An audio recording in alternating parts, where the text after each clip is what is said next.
Welcome back, everybody. This is Matt Williamson from Pop Goes the 60s, and today Paul Moews is joining me. He runs Technicolor Web of Sound, the finest psychedelic web radio station on the internet. Paul, thank you for joining me.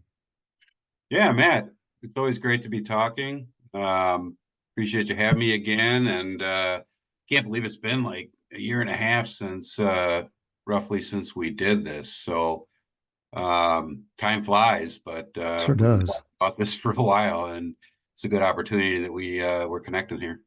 Yeah, so I have done a couple psychedelic themed videos lately, particularly with Beatles. And for those of you out there who have not heard about Technicolor Web of Sound, Paul's station, he started it back in 99 and he's got like 1,200 bands on there and over 4,000 songs. So, Paul, why don't you just give a quick background on how you started? And it was a lot different back then. That was 1999. So, you were kind of at the beginning of this whole web radio thing. There was a library when I lived over in England back in the 80s that had a lot of album cuts and deep cuts that's really how I got turned on to the genre. And I felt I could pull together a station that focused not only on the good, I mean, hits are great, great stuff, but deep cuts are great too. So between that and the classic rock radio stations that just played 400 song playlist, I wanted to create something that really was a time capsule in that period, albeit born in 1968. Don't ask me how, but was able to kind of create that through authentic commercials and DJ talk, and it's a very well orchestrated playlist. All the bios from all the bands, that's huge. They all link together, so you can have an adventure with researching your favorite bands or other bands you don't have knowledge of. So great labor of love. Been doing it, yeah, since internet radio was pretty much in the pioneering days, and still enjoy it. Well, let's talk about some of those bands because you've got a very diverse playlist. So, like you said, the hits, you've got popular psychedelic songs, but I think the strength of your station is really the obscure bands. Some of these bands didn't even put out material officially till decades later, or very obscure bands that maybe only had a single or two. So, we're going to jump back and forth between a few of these bands and let's just jump right in here. One of the We had so much to choose from, and we're going to start with some British bands here. And one of the early psychedelic quote unquote bands that I heard that I really loved was Traffic. And I think it was Dear Mr. Fantasy on some kind of classic rock radio in the 80s. This is when the format started taking off. Yep. And that song really hit me pretty hard. Yeah, me too. I mean, I remember, I think wasn't even able to drive yet, driving down the street with my mom or something. And, she let me put on the classic radio when we get in the car, and that song came on, heard it for the first time when I was pretty young, and just blew me away. And of course, then, got into the Low Spark and some of the later albums first, actually, was what I recall. But yeah, just a band that obviously gifted with all sorts of great players there. Obviously, Steve Winwood, Jim Capaldi, Chris Wood, and it's just a great band. So hard to upsell them. They're one of my favorites. And I think, Matt, you also turned me on to some of their more obscure stuff with one of your tapes. Yeah, those are the days we were making mixtapes for each other so we could share with one another. That was Yes, seems they like were. 100 years ago.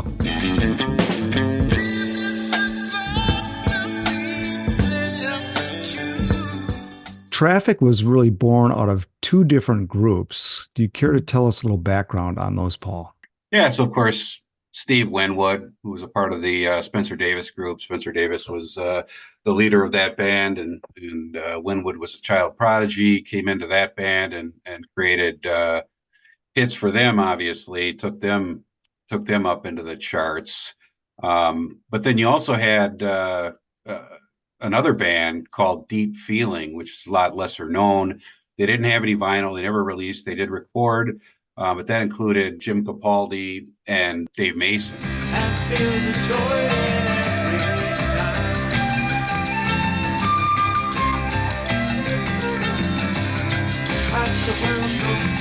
All right, so Deep Feeling never did release anything, as you mentioned, but though they were a regular gigging band, one of the other bands that was a more popular gigging band in the clubs was a group called Family. Now, Family is one of those groups that there's a lot of other people connected to this. And a guy from Traffic, Dave Mason, produced their first album. I consider Family one of the more cutting edge, like, how do you describe them? And if you go to my Psychopedia, it's like, were they jazzy? Were they bluesy? I mean, they had a very unique lead singer. His voice is something else. Let's listen to the unique vocal stylings of Roger Chapman with a song from their second album called Hung Up Down. What the hell? But it don't smell when glass sweet. Okay, the next band we're going to look at is a band called Art. Now, this also has connections to the group Deep Feeling that we mentioned earlier, and guitarist Luther Grosvenor was in this band, but he is most known for being in the group called Spooky Tooth, and Art was kind of the precursor to that band. Yeah, they were actually they go pretty far back. We're called the VIPs, and then Art 67. They came out with an album that was basically Spooky Tooth without Gary Wright, and I'm sure a lot of people know Gary Wright from Dreamweaver and his solo days. But when he joined the band in '68 is when they changed their name, to Spooky Tooth. They had an album in '67, late '67, and it's got some great original material, but there's also a really really great version of For What It's Worth. It's time to stop. Hey, what's that sound? Everybody look what's going down. Stop. Hey, what's that? Again, Spooky Tooth came out with several LPs in the late '60s and '70s. Had kind of a breakup, formed again, but at the end of the day, their first three albums, Spooky 2 is the second album, and that's probably their best known album. Has a lot of great stuff on it, but their first album is what we're going to focus on here. It's all about the Roundabout. Is their first LP and has a great song on it, just one of my favorites actually, called Sunshine Help Me.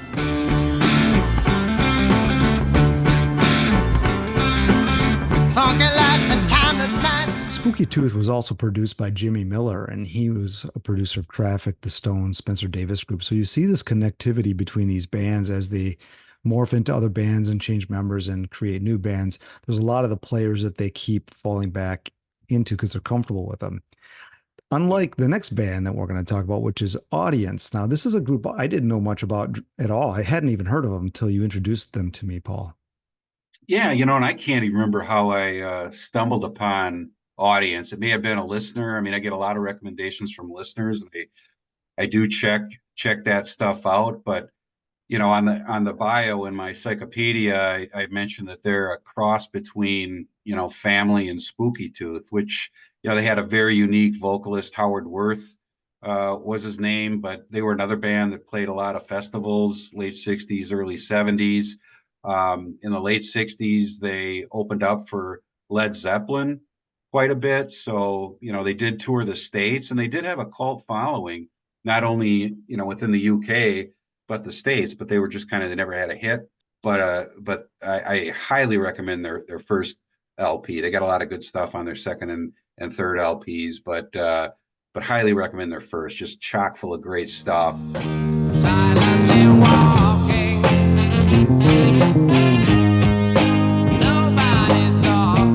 All right, those bands that we covered all were UK bands. So let's switch over to the United States here in San Francisco. And one of the bands that is probably not that well known is Frumious Bandersnatch. And they came over in what I would consider like a second wave of San Francisco bands, along with It's a Beautiful Day, Santana, and others.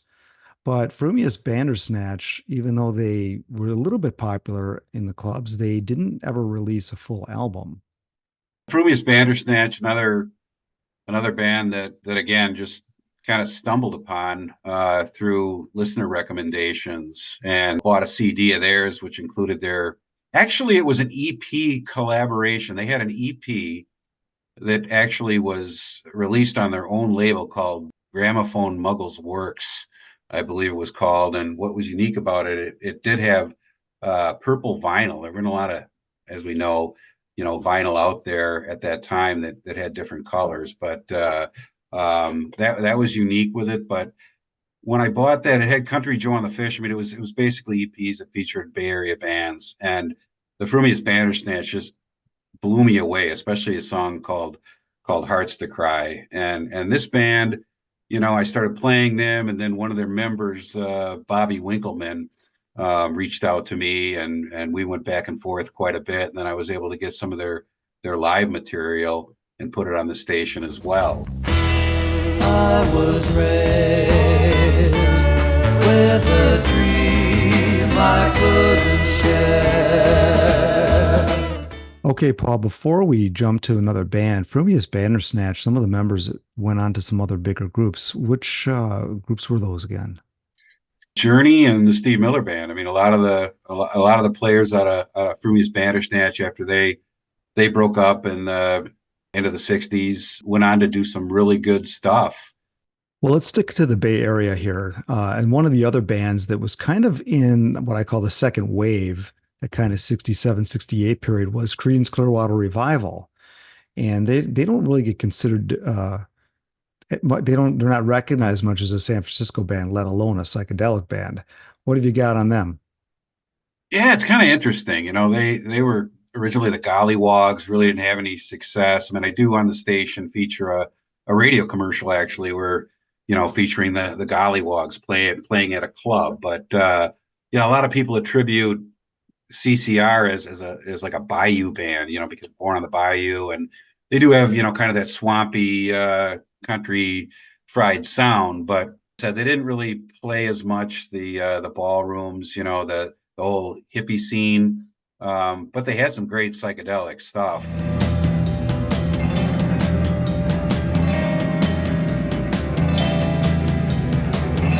Yeah, that's Susie Q Part Two, which was actually put on the B side. That song has some certain psychedelic overtones, and the band created that song so it would get played on FM radio. So I think the album version is over 8 minutes long. So they gave them a little opportunity to stretch out a bit and add those psychedelic parts to it. Now, one of the other songs that is a favorite of Paul's and mine is from Cosmos Factory in 1970, and that is Ramble Tamble. Now, this song starts out as just kind of a blues rock song, but then it gets into a little psychedelic territory with the guitar.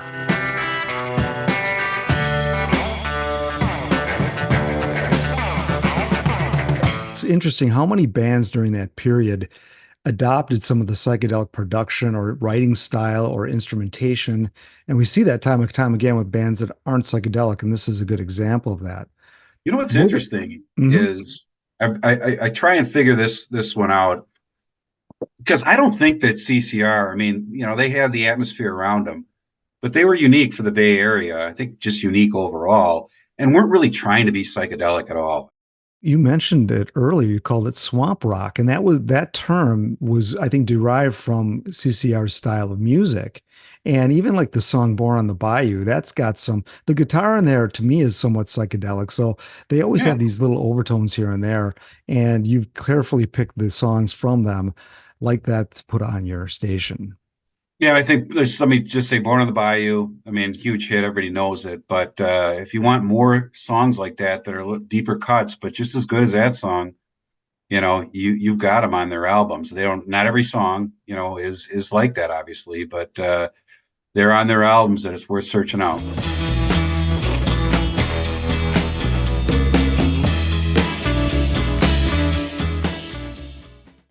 Well, let's stick to the Bay Area here. There's a band here called the Grateful Dead that is certainly considered a psychedelic band.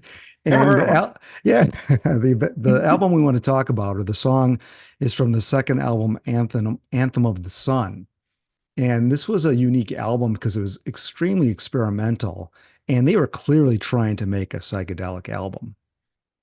Yeah, they had a first album, obviously spent like 2 or 3 days, I think it was, in the studio, and I think laid down a solid, not to talk about the first album, but you got to kind of foundationalize it here a little bit, because they went to the studio, they belted that out and put out one heck of a great album for Warner Brothers. And a lot of the other psychedelic bands were having hits. The Jefferson Airplane, obviously, two major hits. So the producers and the studios, they were giving a lot more time and artistic creativity to these bands, and the Grateful Dead was one of them, and the Anthem of the Sun LP. It went on for weeks and weeks of recording, and they had a producer that actually worked with them on the first album, David Hassinger.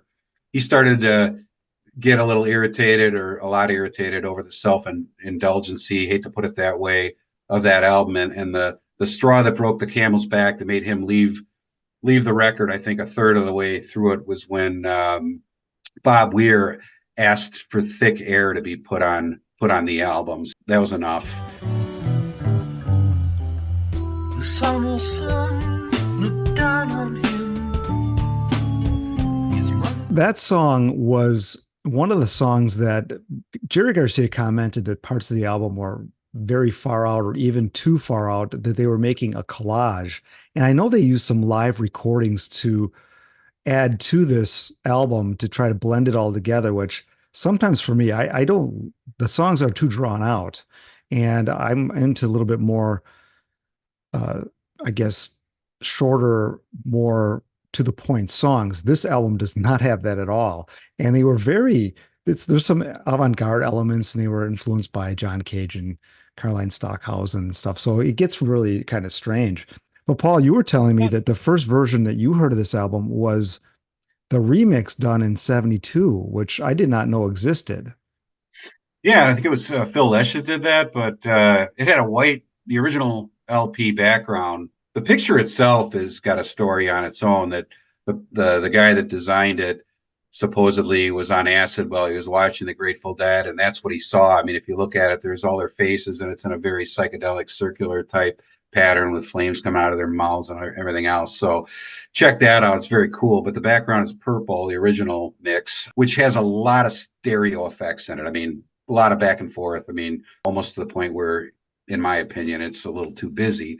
But the first version I heard has a white background that was remixed by Phil Lesh in the 70s. And, a lot less stereo, I guess. Emphasis on certain background instruments and so forth, which really nailed it for me. All right. Well, let's leave San Francisco and go a little south to Los Angeles. And another one of these bands that, a different kind of improvisation. If the Dead was an improvisational band live, Spirit from Los Angeles, they were more of a jazz improvisational band with a couple jazz players in the group. The song that we're going to look at here is from the second album, called The Family That Plays Together. And Paul, you've always liked Spirit. I know they've only had 4 albums, but what do you like best about the band? A lot of these bands are, have a progressive tone to them. They have a very unique sound all their own. I mean, Spirit, I can't think of a band that sounds really anywhere close to Spirit, and it's hard to describe.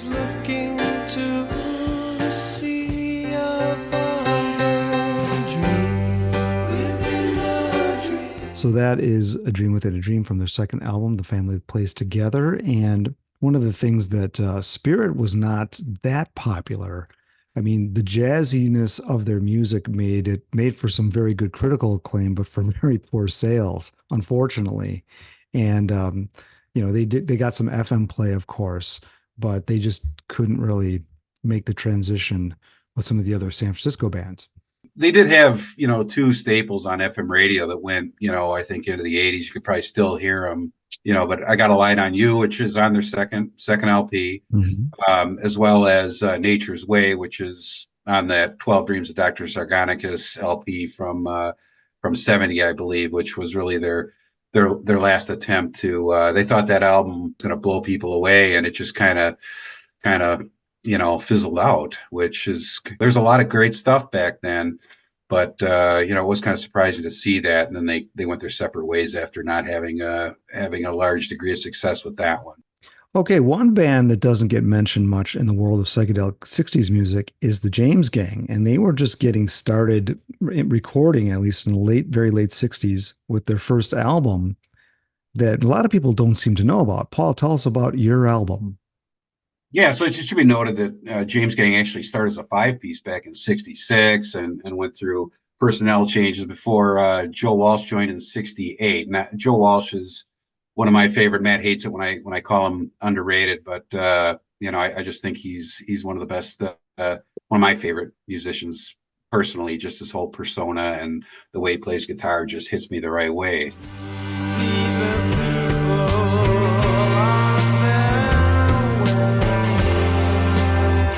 All right, that was Fred, and you'd be surprised, I think, if you haven't heard this album. It's got some really cool psychedelic overtones throughout. It's got the typical Joe Walsh guitar style, which he already had his style nailed down at that very first album. And then the next album was the big hit, which was James Gang Rides Again.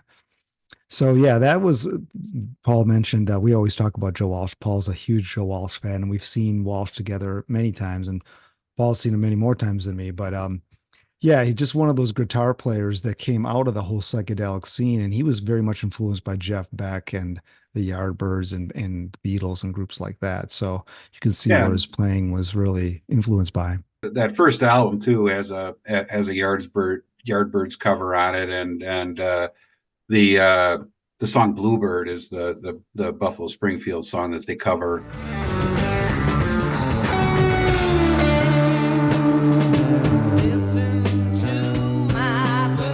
All right, closing up this video with the unlikely psychedelic group, the James Gang. So, yeah, there's so many bands out there that we know that have psychedelic songs, and then so many psychedelic bands that we don't know.